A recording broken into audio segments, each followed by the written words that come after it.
Eu sou a Verli Petri, sou professora da Universidade Federal de Santa Maria e hoje estou aqui em Guarapuava, na Unicentro, junto com a professora Adriana Minardi, da Universidade de Buenos Aires, ela que é pesquisadora do CONICET, que é uma agência de fomento à pesquisa equivalente ao nosso CNPq e que faz pesquisas sobre o discurso político, principalmente em períodos ditatoriais.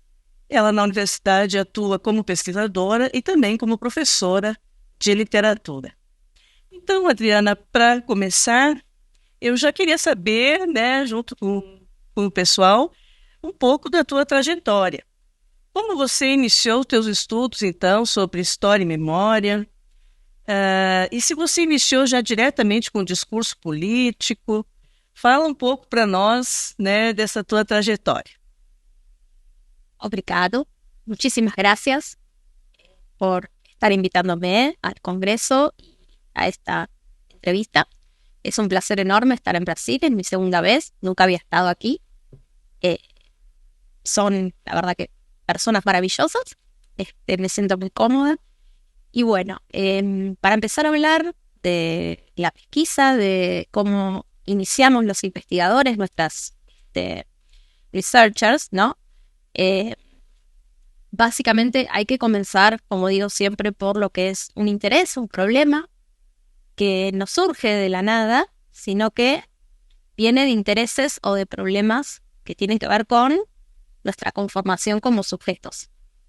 En mi caso, desde muy pequeña, yo vengo de una familia de clase media en Argentina, con un padre militar, ahora retirado, suboficial de las Fuerzas Armadas. Entonces en mi casa desde pequeña siempre sentí esa cuestión autoritaria que desde chiquita me enfrentaba, me chocaba, me parecía injusta y demás. Entonces tuve una relación bastante conflictiva con mi padre. Después en el secundario, gracias a una profesora de lengua justamente, empecé a ver otras cuestiones, ¿no? Sobre ideología, diferentes textos literarios. Ahí apareció Julio Cortázar, Alejandra Pizarnik, diferentes referentes, ¿no? Conocí al Che Guevara, y esas lecturas obviamente confrontaron con la formación que yo tuve en mi familia y que me quisieron inculcar desde chica. Un día, me acuerdo patente, encontré un libro de mi padre, de su formación militar, que se llamaba La Libertad, justamente La Libertad, ¿no? Que es lo que veníamos hablando como ideologema, ¿no? Que es la libertad para los demócratas, es decir, para la gente que está a favor de la democracia, y que es la libertad para la gente que está a favor de las dictaduras. Porque ambos ideologemas funcionan de manera diferente, ¿no? Y en ese libro, yo tenía 17 años en ese momento, lo vi como un manual, ¿no? En el cual se les enseñaba a los ingresantes, ¿no?, a la carrera militar, lo que había sido nuestro periodo de dictadura, que ellos le llamaban periodo de la subversión o del terrorismo. Cómo se falseaban cuestiones, cómo había fotografías de niños muertos en las plazas a manos de montoneros, ¿no? De ERP, que en Argentina es el Ejército Republicano del Pueblo. Y me impactó muchísimo ver ese libro, y ahí entendí la educación que había recibido mi padre, el totalitarismo en el que se había criado, la familia de pocos recursos de la que venía, y me empezó a interesar muchísimo la política. Eso hizo que empezara a militar desde joven en la izquierda en su momento, en la Izquierda Unida, que me escapara de casa, obviamente, y que luego decidiera estudiar en la Facultad de Filosofía y Letras de la Universidad de Buenos Aires. O sea que siempre el discurso político y las fuentes, los documentos, estos archivos que yo fui encontrando en casa, mi propia historia, esto no lo había dicho, una primicia. Pero yo hace unos meses fui a Abuelas de Plaza de Mayo porque tengo dudas acerca de mi identidad, porque mi acta de nacimiento tiene errores que a mí me hacen dudar. Yo, si bien nací en el año 82, tengo muchas dudas acerca de mi origen biológico, de mi identidad. Así que todo se fue uniendo en un interés real que llevó luego a mi investigación académica, que relaciona literatura, pero también análisis del discurso, y en especial discurso político y los archivos, sobre todo de la última dictadura militar, que es lo que venimos a investigar. Muito bom, Adriana, saber um pouco mais de ti, né? Porque a gente, quando sujeito pesquisador, é constituído também pelas nossas experiências na vida pessoal. Com certeza isso intervém. E aí já vem a nossa segunda questão, né, que tem a ver com a tomada de posição desse sujeito investigador, né, pesquisador, que vai se voltar para esse período ditatorial, principalmente o último, né, que a Argentina viveu, e que há uma relação, né, sempre difícil também com os arquivos a pesquisar. No Brasil, nós temos, né, as nossas experiências aí com a Comissão da Verdade, com a abertura de arquivos, e há uma relação complexa, né, dos pesquisadores de entrarem nesses temas, digamos assim, espinhosos, né, para o Brasil. Eu gostaria de saber de ti, assim, como é que se dá esse processo de acesso aos arquivos e de trabalho mesmo com os arquivos, né? Sí, es muy difícil porque el aparato de la censura, como dije antes, si bien nosotros tuvimos un juicio, ¿no?, a las juntas militares en el año 83, gracias al presidente Raúl Alfonsín, en realidad la apertura y la conciencia colectiva se empieza a dar en el año 2000. En los 90 en Argentina vivimos los gobiernos de Carlos Menem, que básicamente borraron esa historia, esa memoria, bajo el consumismo, ¿no? Un capitalismo extremo que pretendía emular a Estados Unidos, por eso teníamos el dólar y el peso 1 a 1, y no nos ocupábamos de estas cuestiones.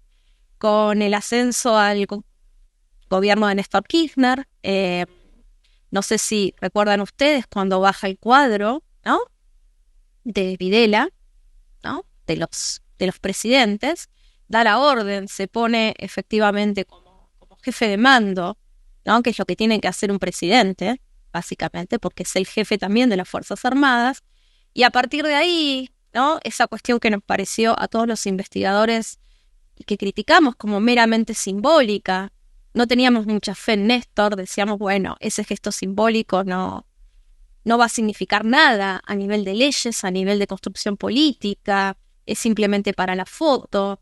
Luego se convirtió en política de Estado, ¿no? Y ahí empezó la apertura de los archivos, en especial con el que trabajo, que es el de la Dirección de Inteligencia de la Provincia de Buenos Aires, en un proyecto de la Universidad de Buenos Aires, dirigido por la doctora María Alejandra Vitale, especialista en estos temas y en los discursos de los golpes de Estado, a quien agradezco muchísimo porque mi formación también es con ella.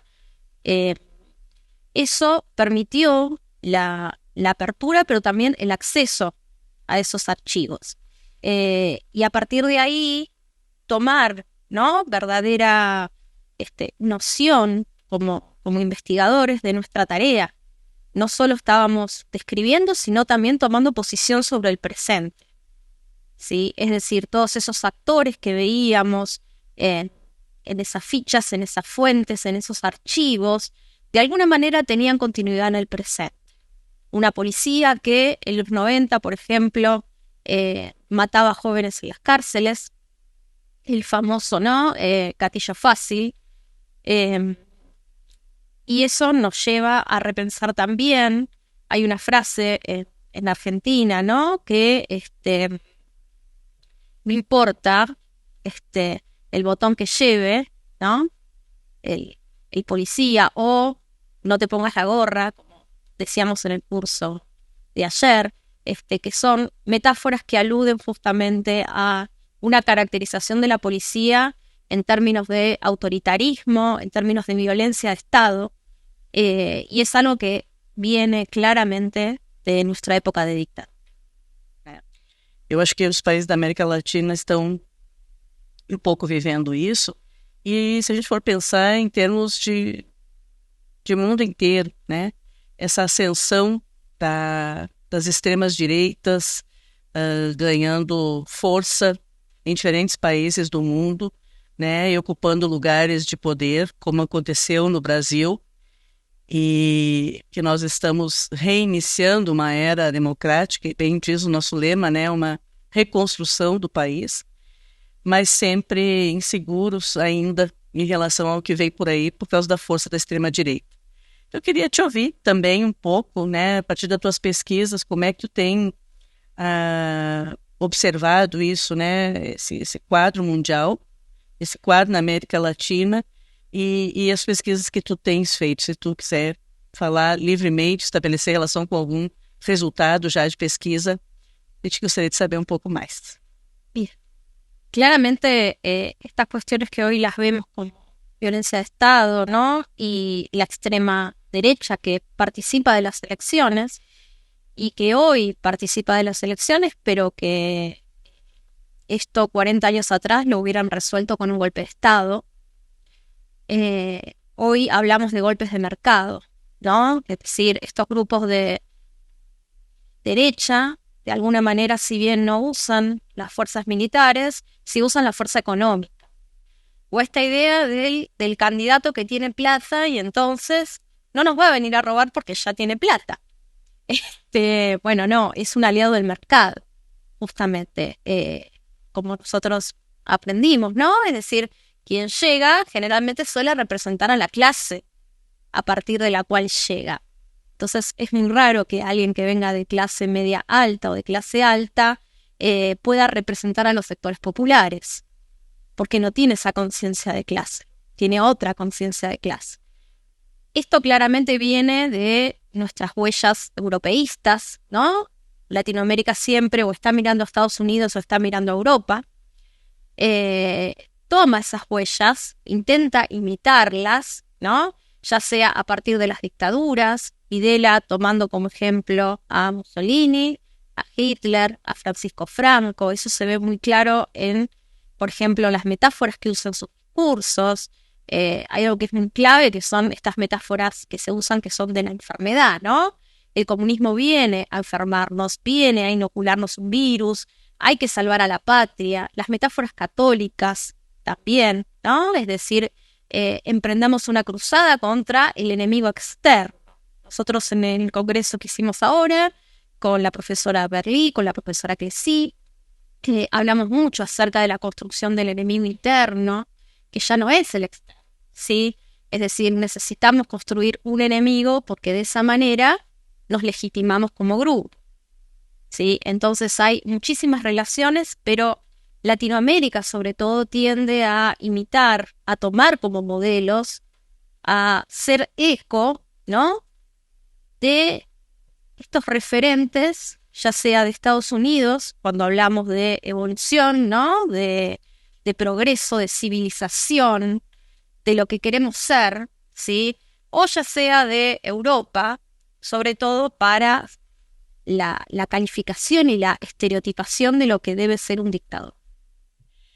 Mas, enfim, diante dessas ameaças, né, que você percebe que a Argentina está vivendo hoje, né, inclusive de fechar o CONICET, da pesquisa estar sob ameaça, nós vivemos isso durante 4 anos, sendo criticados e ameaçados o tempo inteiro, e é muito difícil de seguir trabalhando, produzindo e formando jovens pesquisadores. E aí eu queria entrar um pouco nisso, né? Como é que você vê esse teu trabalho de formação de jovens pesquisadores na universidade? Eles estudam com você na pós-graduação, né, e vão ser pesquisadores. E isso gera práticas discursivas, como a gente diz, e práticas sociais. Quer dizer, a gente gera pesquisa, a gente produz conhecimento, a gente orienta trabalhos que vão depois dar algum respaldo na sociedade. Como é que é para ti esse trabalho cotidiano aí, miudinho, né, de formar pesquisadores no dia a dia? Bien. Es una tarea muy, muy difícil, de las más difíciles que vengo haciendo hace 10 años, 10, 11 años. Eh, en principio porque las llamadas bolsas, que dicen, bueno, nosotros le llamamos becas, las scholarships, brindan muy poco dinero. Entonces, en los jóvenes que se reciben, ¿no?, de sus respectivas carreras, es muy difícil que elijan la investigación como salida laboral. Por el dinero, en parte, y por otro lado, por las presiones, ¿no? Es un trabajo muy solitario. Elaborar una tesis también implica mucho tiempo, mucha presión, cumplir con deadlines. Y eso es, yo tuve varios que han abandonado porque no podían cumplir. Y eso tiene que ver, como hablábamos, ¿no?, con una historia que hay en Argentina, en la cual el doctorado, sobre todo, era la culminación de la carrera, no el principio de la carrera. Yo agarré justo el cambio, ¿no?, de esta perspectiva. Por suerte, gracias a las becas, insisto, gracias al gobierno en especial de Cristina, que aumentó el ingreso de las becas del CONICET y el ingreso a la carrera de investigador. O financiamiento das pesquisas, ¿eh? Pesquisas, sí, y de la formación de pesquisadores, sobre todo. Gracias a eso yo obtuve mis becas y luego ingresé en el sistema científico. Ahora estamos notando que se está volviendo a cerrar, entra cada vez menos gente, se denosta mucho a las humanidades, nos hacen mucha burla en la tele por temas que investigamos, diciendo, bueno, ¿para qué sirve esto? ¿Para qué sirve estudiar literatura? ¿Para qué sirve estudiar arte? ¿Para qué sirve estudiar cine? Que eram as perguntas que se fazia no período, né, do Holocausto. Totalmente. Com a Alemanha dominante, Sim. né? Para que serve um professor de literatura? Claro. O filme A Lista de Schindler já começa com isso. Exactamente. Um professor de história, um professor de literatura. ¿A qué serve? Exactamente. La función del arte es justamente lo más boicoteador del Estado. Entonces, y el Estado que se pretende hegemónico, porque estamos todo el tiempo interrogando, preguntando, deconstruyendo. Y sí, en ese sentido somos un peligro. Y me parece que eso tiene que ver con la inutilidad, ¿no? Como Pechet dizia, je dérange, eu incomodo. Incomoda. Incomoda. Pensar incomoda, sí, hacerse preguntas incomoda. Así que es muy difícil. Y las investigadoras, porque ahora son todas mujeres que yo vengo formando, que además trabajan mucho con género y literatura, también es um campo complicado. Então, Adriana, já encaminhando nossas discussões para o final, né, nessa conversa que está muito boa, né, e que a gente aprende também a olhar para si, olhando para o outro, né, a gente olhando para a Argentina também faz as reflexões sobre a nossa condição no Brasil. Eu queria saber dos teus projetos para os próximos anos e se você poderia deixar uma mensagem para os nossos jovens pesquisadores brasileiros, né, que são também lutadores, né, dentro das áreas das humanidades, que batalham no dia a dia aí para fazer um país melhor. Sí. Yo ahora estoy abocando mucho al estudio, sobre todo de textos literarios, en especial de la novela, en relación España-Argentina, y en profundidad en los aspectos de la novela de transición hacia la democracia, tanto en España como en Argentina. Lo que me interesa ver ahí es cómo leer esos textos en términos de argumentación. Es decir, cómo esos textos nos intentan convencer de determinadas ideologías, ¿no? Y cómo tienen un sentido político. O sea, mi apuesta tiene que ver con leer textos literarios en términos de discursividades políticas. Es una apuesta polémica, es difícil defender esto en congresos prototípicamente de literatura, aunque ahora está gustando bastante esta perspectiva que se sale, ¿no?, de la mera descripción de personajes, argumentos, etcétera, y que intenta profundizar un poco más a partir de su sentido político, ¿no? Sobre todo en estos textos que son tan complejos en términos de no reproducir miméticamente la realidad de una fuera, sino a partir de sus constructos ideológicos, ¿no?, que eso es lo que me interesa. E poder sair desse espaço só dos estudos literários e fazer parte de colóquio como esse que você veio participar aqui na Unicentro, que é sobre museus, arquivos, memoriais, outras discursividades. Acho que é muito rico poder abrir esse campo. Exactamente. Y hace poco, bueno, hicimos un congreso en Buenos Aires con un equipo de Estocolmo y ahora en marzo con otro equipo de retórica en el que estamos con la doctora Alejandra Vitale, que es de Nueva Zelanda, y el interés notamos que va virando hacia otros lenguajes. Sí. Cine, arte, literatura. Es decir, la idea de discursividad política ya no se queda solamente con el discurso político, ¿no?, institucional, sí, ¿no?, reglado, aquel que se produce en los espacios de la política, sino más bien que son espacios de lo político, de esas discusiones de lo político. Y con esto aprovecho y les digo a los pesquisadores en formación que siempre sigan su interés, que traten de encontrar un interés, una pasión en un tema, en una metodología. Uno se puede apasionar también con las metodologías, en un corpus, algo que permita que esa pasión de alguna manera construya pensamiento, construya crítica sobre nuestras propias condiciones, como investigadores, como ciudadanos, desde nuestro lugar del hacer, desde nuestra propia práctica, no solo discursiva, sino también docente, ciudadana, ¿sí?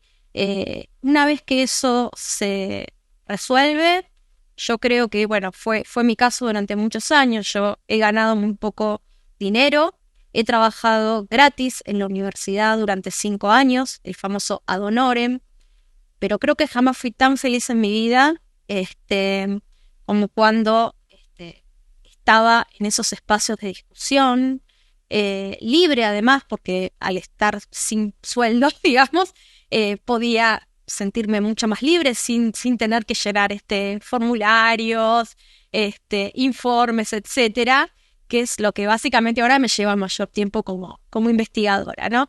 Pero una vez por eso, cuando uno encuentra la pasión, el interés en algo, la seguridad de proponer sus propias hipótesis, aunque el mundo diga no, aunque te diga no estoy de acuerdo con eso, si uno está seguro, encuentra el nicho, encuentra la manera, la forma, y encuentra también el convencer al otro de la propuesta que uno está llevando a cabo.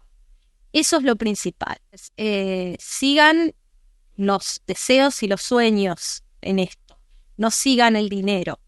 Hoy ganamos poco, mañana hay una vuelta de gobierno y nos volvemos multimillonarios. Después volvemos a ser pobres y así es en nuestra casa. Sigan siempre lo que les apasiona, no lo que les digan papá y mamá, los mandatos familiares que son muy fuertes, los amigos, no. Traten de siempre hacer introspección y decir, quiero esto, busco esto. Com essa mensagem linda, né, que nos convida a seguir nossos sonhos e nossos desejos, e é por isso que a gente é movido, né, na área das humanidades, com certeza, é que nós terminamos, então, essa entrevista, e eu quero dizer do prazer que foi conversar contigo, Adriana, e quero agradecer, em meu nome, a tua disponibilidade, em nome da Unicentro, né, que nos recebeu também nesse podcast, e em nome da professora Maria Cleci Verturini, porque foi ela, o seu evento, que promoveu a nossa estada aqui. Muito obrigada, Adriana, das tuas palavras finais. Muito obrigada. Muchísimas gracias a todos. La verdad que son un centro de avanzada ¿sí? Un centro en el cual uno puede discutir, debatir y pensar críticamente. Eso no se ve casi ningún lado. Yo he estado en Europa y hay bastantes restricciones respecto de lo que uno debe o no debe decir, y aquí uno se siente libre. Así que muchísimas gracias.